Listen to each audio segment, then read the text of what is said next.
Lap avtoşlar kimi sürsən ha? Qurban olaram sənə.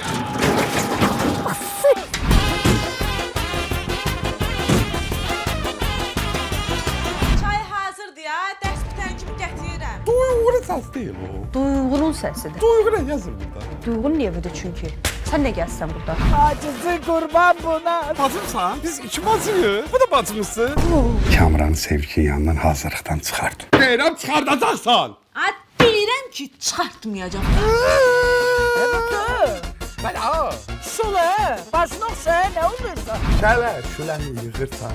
Rədd olursa sabahdan bir də sən burada görürüm. Baya düşdüm, fikrim tatlısan. Ağbəqdimi qara yazdı taleyim. Sən mənim həyatımın sarı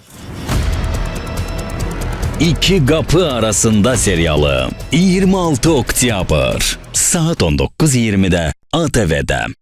Baş sponsorlar Patron, Bizon,